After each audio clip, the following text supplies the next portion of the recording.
واش كنت دايما نظن باللي الأجور في الجزائر ما تفوتش 5 ملايين سنتيم؟ بزاف ناس عندهم نفس الفكرة ويشوفوا باللي الخدمة في بلادنا محدودة والرواتب ضعيفة، بصح الحقيقة مختلفة تماما. كاين وظائف في الجزائر توصل أجورها لأكثر من 10 ملايين سنتيم، وبعض المهن توصل حتى ل 20 و30 مليون سنتيم في الشهر، وفي حالات معينة أكثر من هذا بكتير. المشكل ماشي في قلة الفرص لكن في قلة المعلومات. بزاف شباب ما يعرفوش المسارات الصحيحة اللي تقدر توصلهم لمهن قوية من ناحية الدخل والمكانة الاجتماعية. اليوم في هذا الفيديو راح نهضروا على 7 مهن في الجزائر تعتبر من بين أكثر المهن دخلا، ونشرحوا أيضا الطريق اللي يقدر أي شاب يتبعه باش يوصل لهذه المهن. المهنة الأولى هي الطيار المدني. هذه من أكثر المهن اللي تعطي راتب مرتفع في الجزائر. الراتب الشهري للطيار يقدر يبدأ من حوالي 25 مليون سنتيم وقد يوصل حتى ل 75 مليون سنتيم حسب الخبرة وعدد سنوات العمل ونوع الرحلات. الطيار اللي يخدم في الرحلات الدولية أو في الخطوط الجوية الكبيرة غالبا يكون دخله أكبر. باش تولي طيار مدني لازم تمر بمسار دراسي وتكويني محدد. تقدر تلتحق بالمدرسة العليا للطيران المدني أو تدرس طيران في الخارج ومن بعد تعادل الشهادة في الجزائر. هذه المهنة تتطلب الحصول على رخصة الطيران الاحترافية مثل رخصة CBL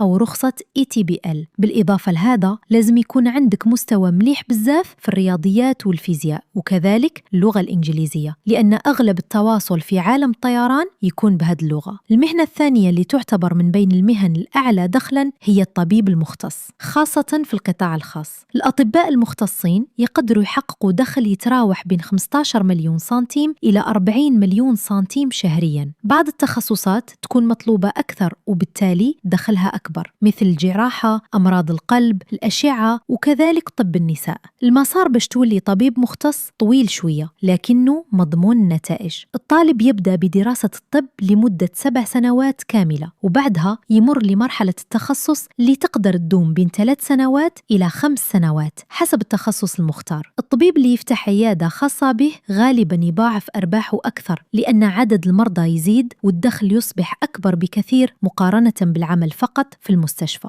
المهنة الثالثة اللي تعتبر من بين المهن القوية من ناحية الراتب هي مهندس في شركات النفط والغاز. في الجزائر شركات كبيرة مثل سوناتراك أو الشركات الأجنبية اللي تخدم في مجال الطاقة تعطي رواتب مرتفعة للمهندسين المؤهلين. راتب المهندس في هذا المجال يقدر يبدأ من حوالي 12 مليون سنتيم وقد يصل حتى ل 40 مليون سنتيم في الشهر. في قطاع النفط والغاز كاين عدة تخصصات مطلوبة بزاف. من بين أهم المناصب نجد مهندس الحفر، مهندس الإنتاج وكذلك مهندس الصيانة الصناعية. هذه المناصب تحتاج تكوين قوي وخبرة تقنية عالية لأن العمل في هذا المجال حساس ويتطلب دقة كبيرة. المسار باش تولي مهندس في مجال النفط والغاز غالبا يبدأ بالدراسة في مدارس عليا متخصصة في الهندسة. بعض الطلبة يلتحقون بالمدارس الوطنية العليا أو بمعاهد تقنية متخصصة في مجالات الطاقة والبترول. الدراسة في هذه التخصصات تفتح أبواب العمل في الشركات الكبرى سواء داخل الجزائر أو حتى خارجها. لكن لازم تعرف حاجة مهمة، العمل في هذا المجال غالبا يكون في الصحراء خاصة في مواقع استخراج النفط والغاز، لذلك يعتمد نظام عمل خاص يسمى نظام الدوريات. بعض العمال يخدمون 4 أسابيع في الصحراء ثم يأخذون 4 أسابيع راحة، والبعض الآخر يعمل 6 أسابيع مقابل 6 أسابيع راحة. هذا النظام يسمح للعامل أنه يركز في العمل ثم يعود لعائلته بعد فترة العمل الطويلة. المهنة الرابعة اللي تقدر تعطي دخل محترم هي مهنة الصيدلي صاحب صيدلية. الراتب في هذا المجال يختلف حسب المكان والولاية، لكن في كثير من الحالات يتراوح بين 10 ملايين سنتيم و25 مليون سنتيم شهرياً. المسار باش تولي صيدلي يبدأ بدراسة الصيدلة في الجامعة لمدة 5 سنوات. بعد الحصول على الشهادة لازم الصيدلي يتحصل على رخصة فتح صيدلية، بعدها يقدر يفتح صيدلية خاصة به أو يعمل في صيدلية أخرى حتى يجمع الخبرة ورأس المال. المكان يلعب دور كبير في نجاح الصيدلية. الصيدلية اللي تكون في حي حيوي أو قريبة من مستشفى غالباً غالباً يكون عندها عدد كبير من الزبائن، وبالتالي تحقق دخل مرتفع جداً مقارنة بصيدلية موجودة في مكان قليل الحركة. المهنة الخامسة هي مهنة القاضي أو وكيل الجمهورية. هذه المهنة تعتبر من بين المهن الراقية في المجتمع الجزائري، وهي أيضاً توفر دخل جيد ومستقر. الراتب في هذا المجال يقدر يتراوح بين 10 ملايين سنتيم و30 مليون سنتيم شهرياً حسب الدرجة والخبرة وعدد سنوات العمل في القضاء. المسار باش تولي قاضي يبدأ بالحصول على شهادة البكالوريا، ثم دراسة الحقوق في الجامعة للحصول على شهادة ليسانس. بعد ذلك يجب اجتياز مسابقة المدرسة العليا للقضاء. اللي ينجح في هذه المسابقة يدخل في مرحلة تكوين خاصة تؤهله للعمل كقاضي أو وكيل جمهورية. مهنة القضاء تتطلب انضباط كبير وأخلاق عالية، لأن القاضي مسؤول عن إصدار الأحكام والفصل بين الناس في القضايا المختلفة. لذلك هذه المهنة تحتاج شخصية قوية، صبر كبير، وإحساس عالي بالعدل والمسؤولية. المهنة السادسة اللي ممكن تحقق دخل مرتفع في الجزائر هي مهنة المقاول في مجال البناء أو الأشغال العمومية. دخل المقاول متثابت مثل الوظائف الأخرى، لكنه في كثير من الأحيان قد يتجاوز 20 مليون سنتيم، وقد يصل حتى ل 50 مليون سنتيم شهرياً أو أكثر حسب حجم المشاريع والصفقات. مجال المقاولات واسع جداً. بعض المقاولين يعملون في مشاريع البناء والسكنات، وبعضهم في الأشغال العمومية مثل الطرق والجسور، والبعض الآخر في تجهيز المؤسسات العمومية أو تهيئة الأحياء والمناطق الحضرية. المسار باش تصبح مقاول ناجح ما يشترطش دائما دراسة جامعية طويلة. بعض الناس يبدأون بتكوين مهني في البناء أو الهندسة المدنية، وبعدها يجمعون الخبرة في الميدان. مع الوقت يقوم الشخص بفتح مؤسسة خاصة ويسجل نشاطه في السجل التجاري ويبدأ في تنفيذ المشاريع. لكن النجاح في المقاولات يعتمد أيضا على الخبرة في إدارة المشاريع والعلاقات المهنية. بعض المقاولين يحققون أرباحا كبيرة جدا، خاصة إذا تمكنوا من الحصول على صفقات مهمة مع الدولة أو المؤسسات الكبرى. المهنة السابعة والأخيرة في هذه القائمة هي الأستاذ الجامعي، خاصة إذا كان لديه أعمال إضافية. الراتب الأساسي للأستاذ الجامعي في الجزائر يمكن أن يتراوح بين 10 ملايين سنتيم و25 مليون سنتيم حسب الرتبة العلمية وسنوات الخبرة. لكن الكثير من الأساتذة لا يعتمدون فقط على الراتب الأساسي، بعضهم يكتب كتباً علمية أو يقدم دورات تدريبية أو يعمل في مراكز بحث أو يقدم استشارات علمية لمؤسسات خاصة. بهذه الطرق يمكن أن يتجاوز دخل الأستاذ الجامعي 40 مليون سنتيم شهرياً. في النهاية لازم نفهم فكرة مهمة جداً: الراتب المرتفع في الجزائر ليس حلماً بعيد المنال، هو نتيجة تخطيط ذكي، اختيار تخصص مناسب، وتكوين علمي قوي مع الصبر والعمل المستمر. أي شاب يقدر يغير مستقبله إذا اختار الطريق الصحيح من البداية. طور مهاراتك، استثمر في تعليمك، وابحث دائما عن المجالات اللي فيها قيمة وفرص كبيرة. بهذه الطريقة مستقبلك المالي يمكن أن يصبح مختلف تماما عما تتوقع اليوم.